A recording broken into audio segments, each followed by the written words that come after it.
News बुनकर की आवाज में आप सभी का स्वागत है। वाराणसी और उसके आसपास की क्षेत्रों की खबर पाने के लिए अभी तक आपने वाराणसी न्यूज बुनकर की आवाज को सब्सक्राइब नहीं किया है तो सब्सक्राइब जरूर कर लें।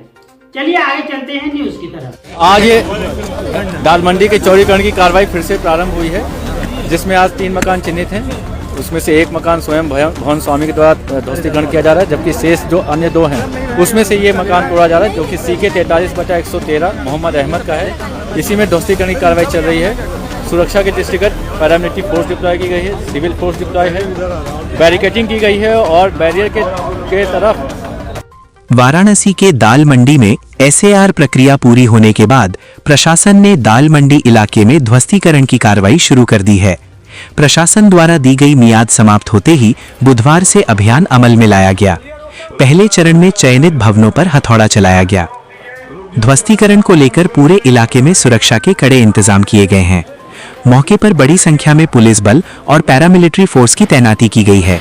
किसी भी अप्रिय स्थिति से निपटने के लिए प्रशासन पूरी तरह सतर्क रहा। अभियान के दौरान PWD के अधिकारी, ACP तथा ADM सिटी स्वयं स्थल पर मौजूद रहकर कार्रवाई की निगरानी करते रहे। प्रशासन का कहना है कि ध्वस्तीकरण केवल उन्हीं भवनों पर किया जा रहा है जिन्हें पूर्व में क्रय किया जा चुका है और जिन पर सभी वैधानिक औपचारिकताएं पूरी की जा चुकी हैं। अधिकारियों के अनुसार यह कार्रवाई दाल मंडी सड़क चौड़ीकरण परियोजना के तहत की जा रही है। वहीं ध्वस्तीकरण से स्थानीय दुकानदारों में आक्रोश भी देखने को मिला।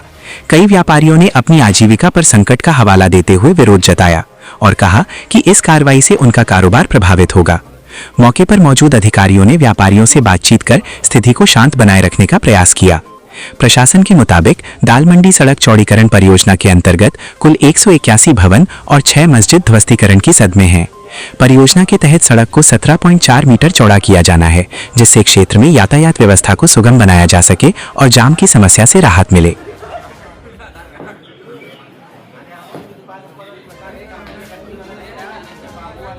कहेंगे कि सर ये कौन सा मकान टूट रहा है और किस तरह से प्रक्रिया चालू होगी? ये एक बार फिर से ध्वस्तीकरण की कार्रवाई प्रारंभ की गई है, जिसमें जो प्रशासन के द्वारा CK 43/113 113 जो कि मोहम्मद अहमद का है, उसमें ध्वस्तीकरण की कार्रवाई प्रारंभ की गई है। ये PWD, रेवेन्यू और पुलिस की संयुक्त कार्रवाई है। सुरक्षा के दृष्टिगत पुलिस के द्वारा पर्याप्त फोर्स डिप्लॉय की गई है, paramilitary force, civil force deploy की गई है, बैरिकेडिंग लगाई गई है और PS सिस्टम से लगातार अनाउंसमेंट किया जा रहा है ताकि लोगों के मूवमेंट को रेगुलेट किया जा सके और किसी प्रकार की कोई अप्रिय स्थिति भी न उत्पन्न हो। इसके बाद भी क्या कोई मकान टूटने वाला है? इस मकान के बाद इसके अतिरिक्त एक मकान जो है वो भवन स्वामी के द्वारा स्वयं तोड़ा जा रहा है और जो तीसरा मकान है उनके द्वारा 2 दिन का समय मांगा गया है भवन का जो सामान है उसको खाली करने के लिए, और अब ये प्रक्रिया लगातार चलती रहेगी। जिस तरह से जिन लोगों ने स्टे लिया हुआ है उस पर किस तरह से प्रक्रिया होगी? सभी जो ध्वस्तीकरण की कार्रवाई है वो लीगल प्रक्रिया को पूरा फॉलोअप करने के बाद ही कार्रवाई की जा रही है। कल फिर मिलते हैं कुछ नए खबरों के साथ, तब तक के लिए जय हिंद।